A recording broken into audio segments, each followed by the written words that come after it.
ഓ എൻ്റെ പൊന്നെ എത്ര നാളായിന്ന് പറയുന്നു മനസ്സമാധാനത്തോടെ വീട്ടിലിരുന്നിട്ട് അല്ലെങ്കിൽ എല്ലാ ദിവസവും പെട്ടിയും കിടക്കി എടുത്തിട്ട് ഒന്നെങ്കിൽ എൻ്റെ ആവശ്യത്തിന് മൂലം അല്ലെങ്കിൽ വീട്ടിൽ ആരെങ്കിലും ആവശ്യത്തിന് ഞാൻ തിൻ്റെ രാത്രി പായ വിരിച്ച് കിടക്കുമ്പോഴത്തേനും മനസ്സിൽ ഭയങ്കര ദൃഢനിശ്ചയം എടുത്തിട്ടായിരിക്കും കേട്ടോ സംഭവം വേറെ ഒന്നല്ല നല്ല രീതിയിൽ ഡയറ്റും എക്സസൈസ് എടുക്കണമെന്നൊക്കെ ആയിരിക്കും വിചാരിച്ചത് ആലോചിക്കും നമ്മൾ രാവിലെ എണീറ്റ് വരുമ്പോഴത്തേനും തന്നെ നല്ല അമ്മ ചൂടോടുകൂടി രണ്ട് അടി അടിച്ച നല്ല കടുപ്പത്തിലുള്ള ഒരു ചായ കിട്ടി തരുമ്പോഴത്തേനും പിന്നെ ചായ കുടിക്കുന്ന സമയത്തായിരിക്കും വലിയ വലിയ ചിന്തകളൊക്കെ വരുന്നത് ഈ ചിന്തകളൊക്കെ ഒന്ന് ഷെയർ ചെയ്യാനായിട്ടും കുറച്ച് ഓവർ തിങ്ക് ഒക്കെ ചെയ്യാനായിട്ട് നമുക്ക് ഏറ്റവും ബെസ്റ്റ് ആയിട്ട് കൂട്ടി പിടിക്കുന്ന ആളാണ് നമ്മുടെ സ്വന്തം ഓവർ തിങ്കിങ്ങിൽ എന്തെങ്കിലും ഒരു മത്സരം ഉണ്ടെങ്കിൽ എൻ്റെ അമ്മയായിരിക്കും ഫസ്റ്റ്. എനിക്കൊരു ഓണം ലുക്ക് ചെയ്തു തരാൻ പാടില്ല എന്നും പറഞ്ഞ് കഴിഞ്ഞ ദിവസം മുതലേ ചെവിക്ക് സൗകര്യമില്ലാണ്ട് ഓടിയിരുന്ന് പറഞ്ഞുകൊണ്ടിരിക്കുന്നതാണ് എന്റെ സ്വന്തം ചേച്ചി. പിന്നെ എന്തുട്ടാ പറയാ, ദൈവം മാനിക്കൂരി എനിക്ക് അങ്ങ് കുറെ കഴിവുകൾ തന്നതുകൊണ്ട് ഞാൻ തന്നെ അവളൊന്ന് ഒരുക്കും എനിക്ക് ആകെ മൂന്ന് ഫോട്ടോസും വീഡിയോസും ഇടാൻ വേണ്ടിയിട്ട് 500 ഫോട്ടോസും ആയിരക്കണക്കിന് വീഡിയോസ് എടുത്തതിന് ശേഷം ഞങ്ങൾ ആ ഒരു വീലത്തിൽ നിന്നും വീട്ടിൽ, കാരണം രാവിലെ മുതൽ ഈ ഫോട്ടോഷൂട്ട് എന്ന് പറഞ്ഞ് പുറത്തിറങ്ങിയേക്കാം. പണിയൊന്നും വീട്ടിൽ ചെയ്തിട്ടില്ല, എന്തെങ്കിലും ഉണ്ടാക്കിയാലാണ് ഉച്ചയ്ക്ക് കഴിക്കാൻ പറ്റും. തലേ ദിവസം പപ്സ് എന്തെങ്കിലും വാങ്ങിച്ചു വെച്ചിട്ടുണ്ടെങ്കിൽ അത് ഫ്രിഡ്ജിൽ വെച്ചതിന് ശേഷം പിന്നെ പിറ്റേ ദിവസം എടുത്ത് ചൂടാക്കിയൊക്കെ കഴിക്കുമ്പോൾ കിട്ടുന്ന ഒരു സുഖം ഉണ്ടല്ലോ.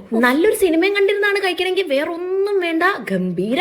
പിന്നെ വീട്ടിൽ വിളിക്കാതൊക്കെ ഒരു അതിഥി വന്ന് കയറി വീട് 4 ചുറ്റും പുല്ലും കാടും പിടിച്ചാണ് കിടക്കുന്നത്. ഇത്രയും സ്ഥലം ഉണ്ടായിട്ട് ഒന്ന് നോക്ക്, ഇതെവിടെ കയറി ഇരിക്കണേ എന്റെ ബെനിയെ. പക്ഷെ എന്നേക്കാൾ ദണ്ണം എന്റെ അമ്മയ്ക്കാണ്, കാരണം അമ്മയാണ് രാവിലെ എണീറ്റ് ഇത്രയും തുണികളൊക്കെ അലക്കി പിഴിഞ്ഞ് ഉണക്കിയിട്ട് എന്നാൽ അവനൊരു യോഗ്യതയുള്ള സ്ഥലത്തൊക്കെ എല്ലായിടത്ത് കയറി ഇരിക്കണ്ടേ. വീട്ടിൽ ചിക്കനോ മീറ്റോ എന്തെങ്കിലും വെക്കുന്നുണ്ടെങ്കിൽ അതിന്റെ സവാള വഴറ്റുന്ന ജോലി അത് എനിക്കുള്ളതാണ്. വഴറ്റുന്നത് മാത്രമാണെങ്കിൽ പോട്ടെന്ന് വിചാരിക്കാം, ഇത് അത് മാത്രം. സവാള, വെളുത്തുള്ളി, ഇഞ്ചി, പച്ചമുളക് ഇതെല്ലാം നമ്മുടെ ഡിപ്പാർട്ട്മെന്റിൽ പെട്ടതാണ്. ഇതെല്ലാം നമ്മൾ തന്നെ ചെയ്യണം, അല്ലാണ്ട് ഈ വെള്ളം കുടിച്ചോണ്ടിരിക്കുന്ന വ്യക്തിയൊന്നും ചെയ്യില്ല. ഇതൊക്കെ നോക്കിയിരിക്കേ ഉള്ളൂ. ചേച്ചിയായിട്ട് പറയല്ല, പണിയെടുക്കുന്നതിൽ ഭയങ്കര മിടിക്കുക. അതുകൊണ്ടാണെന്ന് തോന്നുന്നു എന്താണെന്നറിയില്ല അടുക്കളയിൽ കയറുന്ന തീരെ ഇഷ്ടം. കുറേ നേരം ഫോൺ നോക്കിക്കൊണ്ടിരുന്നോണ്ട് അങ്ങോട്ട് വൈകുന്നേരം ആയിട്ട് അറിഞ്ഞു ചായ കുടിച്ചില്ലേ. എന്തായാലും ഇത്രയും നേരം ഫോണൊക്കെ നോക്കിയല്ലേ, കുറച്ചൊക്കെ നമ്മൾ റെസ്റ്റ് കൊടുക്കണം കണ്ണിന്. അതുകൊണ്ട് തന്നെ നമ്മൾ ഇനി TV നോക്കാം. വീഡിയോ ഇഷ്ടപ്പെട്ടിട്ടുണ്ടെങ്കിൽ ലൈക്ക് ചെയ്യുക, ഷെയർ ചെയ്യുക, സബ്സ്ക്രൈബ് ചെയ്യുക. അടുത്ത വീഡിയോയിൽ കാണുന്നതായിരിക്കും. ബൈ.